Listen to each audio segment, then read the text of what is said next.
I was so privileged to spend a special day touring the beautiful ancestral and biblical hills of Samaria, together with Yigal Dalmoni, CEO of the Umbrella Organization of Judea and Samaria, and together with the sovereignty movement leaders, Jewish heroines Nadia Matar and Yehudit Katzover, all of them heroes of the Jewish people and the land of Israel. This was a day packed with sights and information for everyone to better understand both the complexity and simplicity of our situation in Judea and Samaria that the media totally ignores. And yes, I did say both complexity and simplicity. I hope you enjoy following this special tour of the Samaria Shomron region as I did. But before we begin, if anyone is still not a subscriber for our Pulse of Israel videos, please sign up now on our website. And the best way to support our continued work promoting an authentic Jewish voice from Israel is to just click on the donate button. Okay, let's go.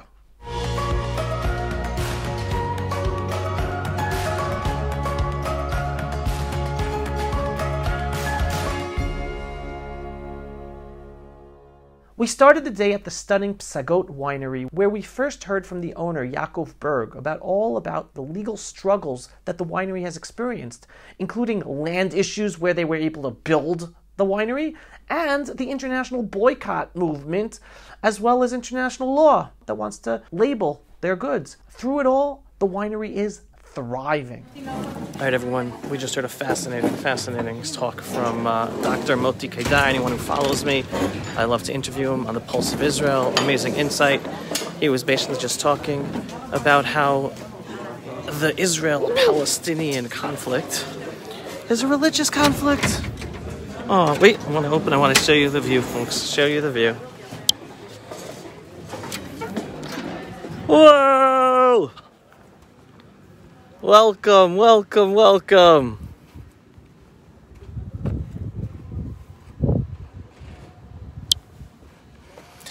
Welcome to the winery of Sagot, Yekef Sagot, and again, you get weddings here. People get married here, and it is a beautiful, beautiful place to get married. This is a wonderful place. Again, we heard from, I'm on a special Ribonut, Nadia Matar and Yehudit Katzover, two modern Jewish heroines, standing up for the Jewish people in the land of Israel. And we have a whole tour here today. Here are some of the people coming for a picture. Getting a picture. Noah Ribonut! Kol hakavod, Noah Ribonut. Those are the youth. All right. Check out this village. This is the Arab village of Mikhmash. Mikhmash, whatever. Mikhmash. See those houses? They're nice houses. 3, 4... Ready, Nadia? Come here, Nadia. I was just telling them about Mikhmash, how they're $1 million homes, and most of them even live in America. They don't even live here, and then we're occupiers. What are we doing here today, Nadia? What are we doing here? We're on a tour organized by the sovereignty movement. We thought that it's very important to bring to different places of the country, every time another tour, very important people like Avi Ebelo and other opinion makers and shapers and bloggers and journalists to show the problems today of sovereignty, the lack of sovereignty. In the end, the real message is, if there's no sovereignty in Judea and Samaria, there won't be governance and sovereignty, not in Tel Aviv, in the Negev, in the Galil, etc. It's all connected. It's all one piece. Last month we were in the Negev. Today we're in Judea and Samaria. Then we'll be in the Galil, Jerusalem, etc. And we are basically saying all of this is ours, and there has to be sovereignty over all of it in order for there to be peace and quiet. Join us, and I'm sure Avi will do a great job. Thank you, Avi, for being here. Follow us today. Nadia, thank you for everything. We're all running to the bus. I just want to again show you, this is Mikhmash.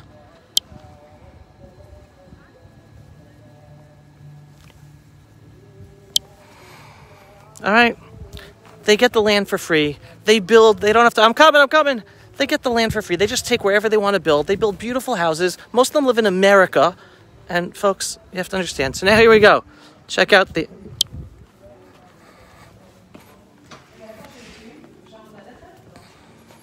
Beautiful Yekef Sagot. Walk through me. Shalom.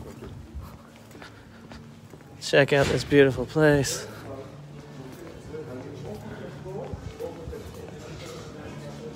Look at this. Everyone's getting a nice wine tasting. Where's Yaakov? Hey, for Yaakov. Alright, folks. I missed Yaakov. I wanted to talk to Yaakov. This is beautiful Yaakov Sagot, and you have to hear the story of Yaakov Sagot. Yaakov Sagot, there are two aspects to the story of Yaakov Sagot. Everyone say happy birthday to Josh Haston. Happy birthday, man. Thanks, man. I appreciate it. I'll catch you later. I want to catch Yaakov Sagot.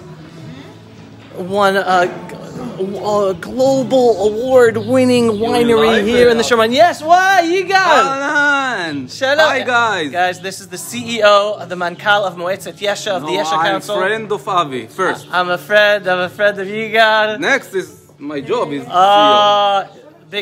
We got an important person here. It's a wonderful place. If you haven't been here, you have to come here. It's the most beautiful place in the world. It's not only the beauty from outside, it's also the beauty inside, what we call in the Ruchaniyut, the spirit. The spirit of this place is amazing. You have to come here. What's the beauty of the spirit? Because we are here, make winery, like our old Nevi'im testimony say, Otit'u kramim b'arei Shomron, nat'u notim v'chilelu. Now what we're making here, we go back for thousands of years back. Back for the prophet's time, folks. Back for the prophet's times. And now we make it, we have the right to do it. Zechinu. How it says Zechinu. We have the privilege. Yeah, we have the privilege to do it. Thousands of years Jewish don't have the privilege to do it. And we have the privilege to do what people cannot do it a lot of years. So this is place with spirit from inside, not only beautiful from outside. Come here, please. Amen. Guys, you just got a personal invitation from the CEO of Moetzet Yesha, the Yesha Council, to come out to the beautiful hills of Judea and Samaria and see the modern Judean heroes of today that we are privileged to be, making wine just like the prophets did thousands of years ago in these same exact hills. Vineyards and the Judean hills that we read about in the Bible. Today, modern Jews are once again bringing those prophecies to life. And this is Sagot Winery, so come, all right? Keep on checking me out for the rest of the day. We are going around the Shomron area, learning all about things. We heard from Mordechai Kedar, we heard from Yaakov, the CEO of the Sagot Winery. Check us for the rest of the day, folks. We're here. From the winery, we then drove through the beautiful Samaria hills to a beautiful intersection and witnessed the ecological destruction being done by the Palestinian Authority to our beautiful ancestral homeland. It is a reflection of one of the many evils of our world leaders, where Israeli leaders allow it to happen as well when it comes to the Palestinian Authority and Judea and Samaria. You see that stream below? That is not a stream. That is the sewage from Arab villages in the areas of the Palestinian Authority that have been flowing for years into areas under Israeli control, ruining the environment and the aquifers. This area stinks of sewage. This is totally illegal, destroying the environment, going against all the laws. Yet world leaders are fine with this. Israeli politicians have done nothing to solve this ecological problem. Leaders of the green environmental organizations in Israel and abroad are totally silent when it comes to the Palestinian Authority evils. Imagine if this sewage came from a Jewish community. Municipal authorities would have been thrown in jail, but nothing when it's the Palestinian Authority. Now it gets even worse. Don't think this is about negligence. The Palestinian Authority was offered to have this sewage from these villages hooked up to Israel's central sewage system that serves the Jewish communities. Yet the Palestinian Authority refused. Again, world is silent. This is eco-terrorism, a way that they can destroy the land of Israel. And another sign that this conflict is not about land, but about hating the Jews and destroying the Jewish state of Israel. Don't you think they would care about sewage ruining the land that they're living on? Oh, by the way, that huge factory on the top left center is an aluminum factory owned by an Arab Muslim millionaire who lives in Ramallah. Did someone say that these Arabs in Judea and Samaria are oppressed by Israel? That they're living under our occupation and they're all poor? Well, they have plenty of millionaires and successful businessmen that you never hear about. Not something that would be possible under a true oppressive occupation. But that's not the only injustice and ecological destruction we learnt about. Listen to this. Here we are in the beautiful Samarian hills with Yigal Dalmoni, the head, the CEO of Moetzet Yesha, in charge of these areas. You were talking to us before about illegal quarries that unfortunately the state of Israel are possibly going to be legalizing, allowing for Palestinian Authority to allow rich Arabs to just destroy land in Judea and Samaria. Can you give some more details? Yeah, it's one of the examples how the authorities here in Judea and Samaria think only about the Arabs and the Palestinians that live at this area and not think about Jewish and Israelis that live at this area. They start now to work about a master plan of quarries around the area of Judea and Samaria, something like 1,300,000 of dunam that will became to be from open land, from mountain, beautiful mountain from the time of the Tanakh, from the time of the Bible, and we became to be quarries that will dig stones and sell it to people. It could be, but they take out all the regulation, all the rules that people have to do when they make quarries in Israel. And now that because they want to make good, because they want to help the Palestinians and they want to give them money, they take out all this regulation, all these rules about that have to be at quarries, and we fight against it. We cannot accept that these authorities in Judea and Samaria, the Israeli authorities, will give to the Palestinians more land than they have at Area A and Area B to open quarries, illegal quarries, and will make big problem for healthy of people, big problem, a big problem of the water here, big problem of the natural here. They will destroy the natural, destroy the water, destroy the places, the beautiful places. They destroyed the Eretz HaTanakh, the place that we see here. We see here our this is our heritage. Yes, this is our heritage area. They will destroy it. So now we work. Yes, council to stop it. And this isn't just about the European Union putting millions or billions of dollars or euros to helping this. You're talking about a plan that the Israeli government is in the process of approving. That yes. Under the Israeli government, the giving away of tens of thousands of dunam of land, of historic ancestral land in Judea and Samaria that will be destroyed just for to an enemy entity. Until Israel will put her sovereignty in this area, this problem will be. We have to bring our sovereignty, the Israeli law here, and this will stop all this problem. Until then, the state of Israel didn't decide to bring the sovereignty, and this make all this problem. So the solve of this problem is sovereignty. The solution is applying sovereignty, finally, for Israeli law to be applied here equally to Jews and Arabs, not only to Jews, because a Jew couldn't do that. You said that yourself. If a Jew tried to do that, no, it would be impossible, totally illegal. But for Arabs, not only is it being allowed, but it's being approved by the Israeli government, totally against every single law. Wow. Well, but we have also good things. Let's see at the next place that we have a good things also. All right, I'm looking forward to you, Yigal. Thank you. From witnessing and hearing about this internationally sanctioned eco-terrorism that even our own government in Israel allows, we went to hear some good news about Judea and Samaria. Yigal introduced us to his co-worker Matanya, who has been working on expanding the road system throughout Judea and Samaria to accommodate for the growing population, both Jew and Arab, and the growing amount of cars. They have a 2050 plan. That is tremendous, folks. We have a great future here. From there, we went to experience some more good news from the research department at Ariel University in the Samaria.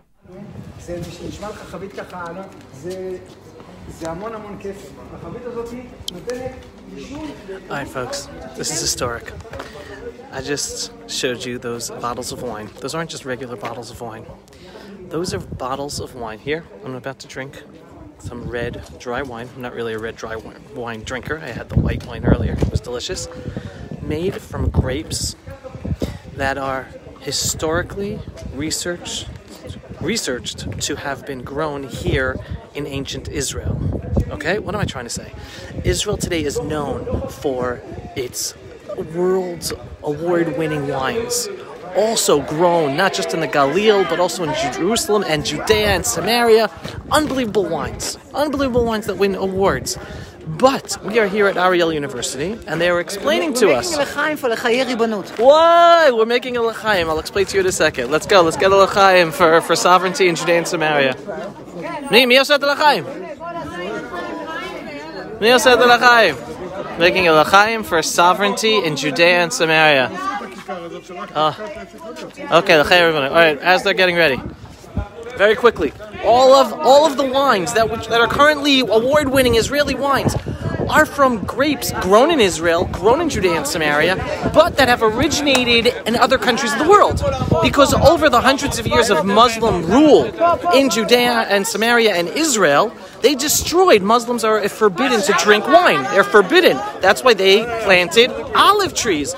They destroyed all of the wines. You go back to the Bible, folks, in the Bible, the Jews, not only were there olive trees, the Jews were winemakers. We had vineyards here in the land of Israel thousands and thousands of years ago. But over the hundreds of years of Muslim rule, they destroyed all of the vineyards. But today, researchers here at Ariel University have researched and found out exactly which grapes were used back then, thousands of years ago, and I don't know how they've been able to reinvent them, but today they are starting to make wines again using grapes grown here in the land of Israel that they've developed based on their research that are original grapes from this land of Israel, and also mainly Judea and Samaria, because if you go to the Bible, all the stories are in Judea. Mostly all the stories took place in Judea and Samaria. So, guys, this is historic. This is wine with grapes that once upon a time our ancestors grew and developed and drank as wine here in the land of Israel. So, go and buy Israeli wine. Go and enjoy every Israeli wine. Go enjoy the award-winning Israeli wines. But just know that in the future, not only you're going to get award-winning Israeli wines made from grapes that we've imported from abroad that are grown in our vineyards here on our ancestral, eternal, and biblical homeland, but you're going to have wines like this made with grapes that were actually indigenous to this land, and you'll be able to drink that wine. Unbelievable. All right, we're living history, folks. And if you're not living here yet with us, come home. And make sure to look out for these wine bottles when they get to you one day. Look out for those indigenous grapes grown by the indigenous Jews.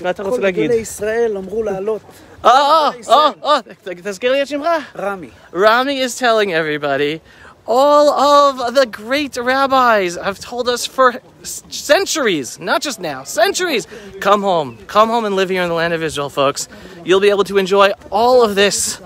Live the life of a Jew in our indigenous, Jewish, ancestral, and biblical homeland. Come on home. Anything else, Rami? That's it. That's it. That's what Rami has to tell all of you. I'm with Rami, folks.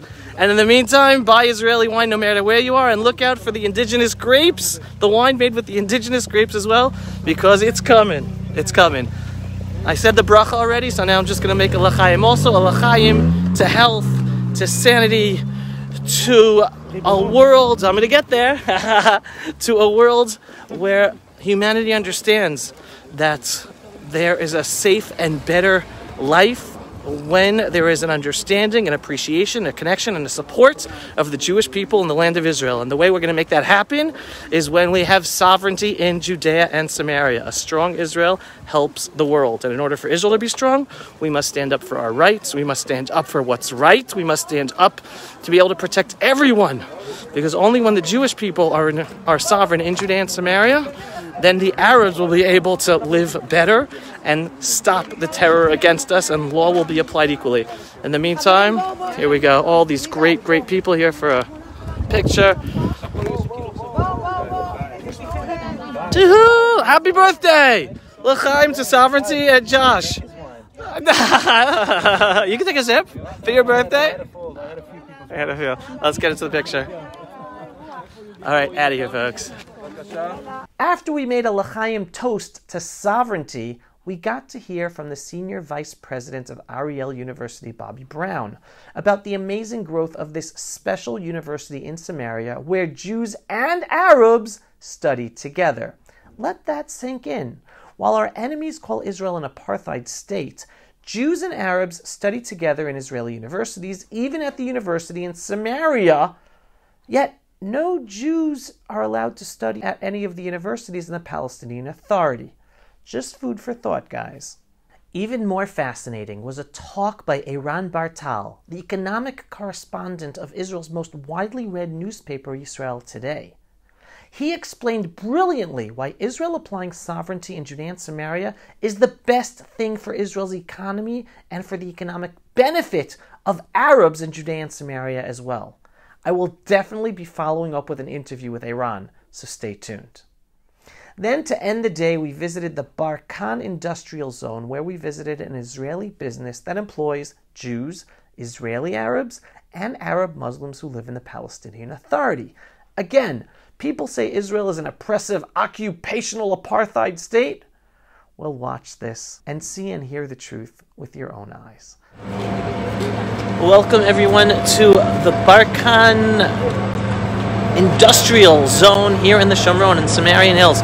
We're about to go in what's known in the Barkan Industrial Zone. There are a number of industrial zones in Judea and Samaria where Jews and Arabs work together. And we're going in, we're going to see it all together.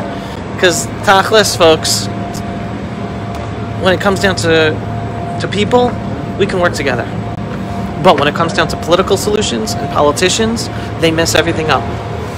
Just leave us alone. Just let us live. Just let us work together. We can live here peacefully. Let Israel be in charge. We can work here. We can live here peacefully together. It's the politicians, the global politicians, Israeli politicians. They all mess things up. Check it out. Big, major factory.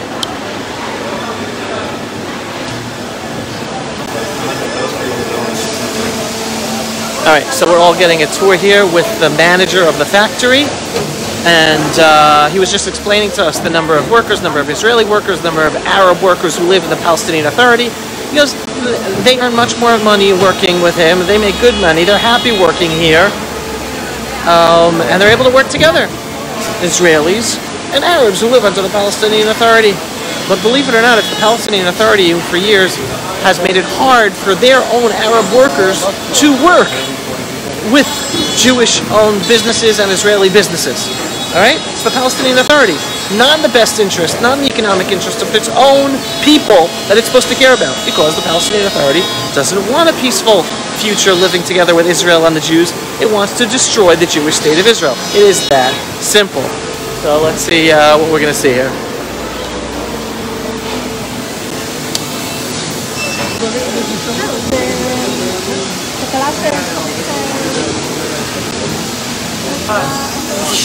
What do we got here, Nadia? Huge! This is a huge factory.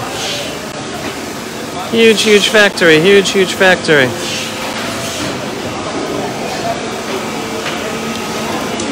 Just so you know, not only is this a huge factory, this is a factory of plasticware, sanitary products. They ship all over the world. 30% of its produce is shipped abroad. To America, to Europe, to all over the world. 70% is sold here in Israel. 30%. It's a huge factory. It's a huge business. Huge business. Where Jews and Arabs who live under the Palestinian Authority work together. All right, he's talking. I don't know.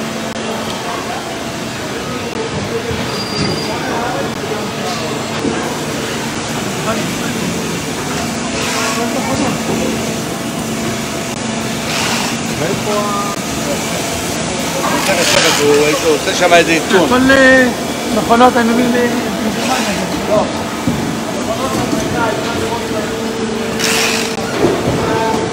So it's very simple. This is the true coexistence that is possible. Arab workers working right behind me at a Jewish Israeli-owned business in Samaria, in Yudan Shomron. If the world, if the politicians really cared about a peaceful future, they would just let us live, let us employ one another. Well, basically, it's the Jews who are developing the business and the businesses and giving work to the Arabs, and they're able to live respectably with higher salaries by the Jewish businesses. They earn virtually no money working for the Palestinian Authority businesses or the businesses in the Palestinian Authority. On the one hand, those who are rich are very rich. They have millionaires. I showed you earlier today an aluminum factory owned by an Arab millionaire who lives in Ramallah. But yet in terms of the masses don't necessarily have money, and the salaries there are horrible, and they have no social conditions, no social benefits. Working for Israeli businesses, they get social benefits as well. So life is better for them living together with us. So that's why Israel should be in control. That's why we should have sovereignty in Judea and Samaria. Oh, check it out. That's what this company makes.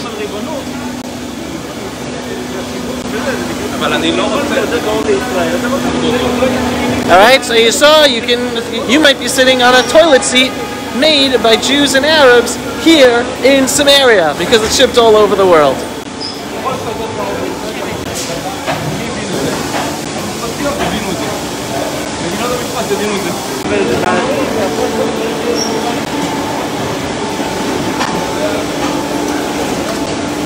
It's very loud here. I don't know if you can hear me, but as I say, folks, stick with me for the truth. Stick with me for the truth about Israel. We can have a peaceful future here, living together. Just get the politicians out of it. Get the governments out of it. Get the United Nations out of it. Let me walk out of here. Huh? Right? It's still loud over here. Once we understand what the real problem is, it's not a land conflict. It's as Dr. Mordechai Kedar explains to us so simply, it's a religious conflict. According to Islam, we're not allowed to have our own independence without living under Islam. Those are the rules of Islam, folks. And here in a territory in the Middle East of Islam, where Islam conquers with the sword and then oppresses all those who live under it unless you live like a second-class citizen, that's how they want us to live. They can't. The world of Islam cannot allow the Jews to have independence and for us to have our own country. So according to Islam, they have to destroy us. It's that simple. It's not a land conflict. We can never have peace with the world of Islam. But we can have a peaceful future living together, understanding that according to Islam, they allow temporary truces. A temporary truce because so long as you are strong, they won't attack you. But the second they see that you are weak, then they attack you. So Israel always has to be strong enough, and a strong state of Israel, a strong Jewish state of Israel, where we don't give in and we don't show weakness, and then we will be able to have peaceful economic coexistence on the ground where their lives are good, our lives are good, and no appeasing terrorists, no appeasing terrorism, no appeasing terror, no appeasing violence, no appeasing politicians who want to appease terrorists. We have to be strong, and that strength will come by us having sovereignty. Not just sovereignty in Judea and Samaria, but we have to act like the sovereign in the Negev, in the Galil, in Jerusalem. But I want to get you on camera. In the Negev, in the Galil, in Jerusalem, in Akko, in Haifa, with the Bedouin areas. They have to know this is our land. They can live peacefully with us. That was Nadia Matar, the head of the sovereignty movement. But here, the whole world wants to make it as if the problem is Judea and Samaria. Well, let's solve it. Let's have sovereignty now in Judea and Samaria, where Israel acts as the sovereign, where there is one law applied equally to Jews and to Arabs. And that has to be applied by our government. It's an issue of governance, not an issue of politics, not an issue of international politics. We just need our politicians to govern properly and equally in Judea and Samaria, with sovereignty, with the application of sovereignty, and everywhere else in our country. It is that simple, and then we can have a peaceful future. We have to internalize it. It's our country. It's our land. We want to live peacefully with everyone who wants to live peacefully with us. We don't hate Arabs. We don't want to do anything. We want them to live peacefully with us. We want to give them jobs. We want them to have good lives. But we can't appease the terror and violence and religious doctrine in Islam that they live by, which wants to take away our independence in our lives because they can't live with us. And we can easily get rid of that by us understanding this is our land and acting appropriately. And we all just must be strong Jews. It's that simple. Be strong Jews. Our identity as Jews is connected to our ancestral homelands for thousands of years, and it comes from the Bible. I don't care how religious a person is. Be a proud Jew, connected to your ancestry, connected to our heritage, connected to the Torah by knowing the Torah and knowing the Bible stories. Look at this huge, huge factory.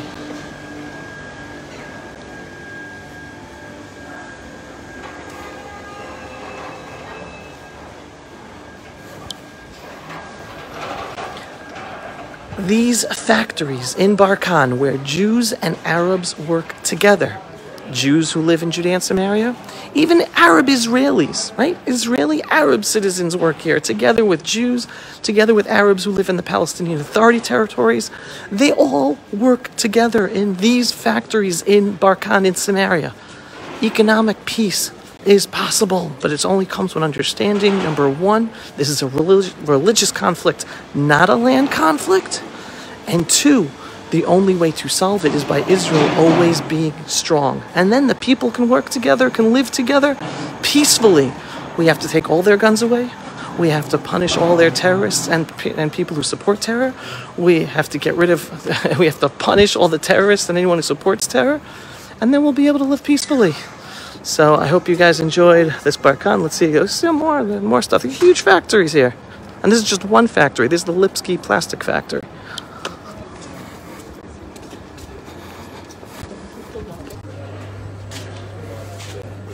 Yigal, here we are in the Barkan factory. Let's see all the products around us. Okay. So what does this mean to you? These Barkan factories where Jews and Arabs live together, work together. What does this symbolize? Why is this important to you? Why is it important that we see this and the world sees this? I think it's very important that people around the world will understand if the factories, if the factories here in Judea and Samaria will grow up, there will be more a place to work, to Jewish and Arab together. And then the life of everyone here will be good. They will have good life, they will have a good quality of life. And if someone think that he will boycott Israel and he will boycott these factories here, you have something like 1,000 factories all around. And if he will think that he will boycott these factories and Israel will hurt, you have to understand that the first guys that will be hurt if you boycott is the Palestinian, because if we close one of the factories here, hundreds of Arabs, hundreds of Palestinians will go home without work. So all the BDS, all the people that make BDS, they work in the BDS and they raise a lot of money for themselves. There are some guys that make money for BDS, but after all, the guys that hurt from the BDS is the Palestinian. So they think that they are friends, they told that they are friends of the Palestinians, they get a lot of money for themselves because they are head of the BDS, but the Palestinian and the Arab here around all this area, something like 30,000 Arabs, 30,000 Arab workers in Judea and Samaria, in our factories, in our Yeshuvim, and they will lose their money, they will lose their work, they don't have a salary to their home, and these guys that make BDS will have a lot of money and a lot of cash in their bank from Europe or from anti-Semitism organization. So the economic of this area, the factories in the area, the agriculture in this area, together Jewish and Arab in the Israeli area, are very important to keep the area, to keep the people that live, all the people, to live here with good life and good quality of life. And we call it the economic peace, because this brings peace to the areas. It bring peace that can people live together and live and live side by side. And everyone have a good life. So this is the Yigal Dalmoni, Mankal, CEO of Moetzet Yesha, of the Yesha Council. Thank you so much, Yigal. Thank you. It's that simple, folks. You just heard it, right? One, this is the factories, the businesses in Judea and Samaria where Jews and Arabs work together. They are part of the solution to a peaceful future. And as Yigal just said quite succinctly, the boycott, divestment, sanctions movement, which is about boycotting Israel and boycotting businesses in Judea and Samaria. Well, when a business in Judea and Samaria is closed or even moved, the people hurt the most are the Arabs in Judea and Samaria who lose their jobs. They got good salaries working for Israeli businesses. They got no jobs with no salary in the Palestinian Authority areas. So the ones who hurt the most are the Arabs. And give you one example, SodaStream. SodaStream had a huge factory in Judea and Samaria. And guess what? The boycott movement pressured them to close their factory in Judea and Samaria, and they moved the factory to the Negev, to the desert area. Well, the Arab workers who lived in Judea and Samaria lost their jobs because of the boycott, divestment, sanctions, the BDS movement that says that they care about the Arabs. No, the BDS movement is all about hurting Israel, delegitimizing Israel, trying to weaken Israel. But Israel's going to grow stronger. I don't know if you remember, we were at the winery earlier. Go to my live video from earlier on. I was at the winery, and the guy said, like, he had the anti-Israel movement has been trying to get him and trying to hurt him in different ways, and he's grown over the years. Their winery, the Sagot Winery, has grown and grown and grown, even with all of the problems, all of the legal problems from the left, all of the boycott and sanctions and labeling issues from Europe and whatever. We grow. We're going to grow, but the people who get hurt the most from the boycott, divestment, sanctions movement are the Arabs who work for Jewish Israeli businesses in Judea and Samaria. It's that simple. Help me get out the truth. We can have a peaceful future, right? Again, none of us hate Arabs. We're not throwing them away. They can live peacefully with us. We just want the law applied equally. We want to be able to build. If they're allowed to build, we want to build. If we can, it's just so simple. We just want Israeli law applied in Judea and Samaria. We want Israeli law applied against the Bedouin in the Negev and the Arabs in the Galil in the north. It's really simple. That's it, folks. Stay tuned for the truth. Thanks for watching. Folks, the future is bright. The truth is right in front of our eyes. We just have to learn it and share it. Pulse of Israel, frontline videos from the Holy Land. Support our work by donating today.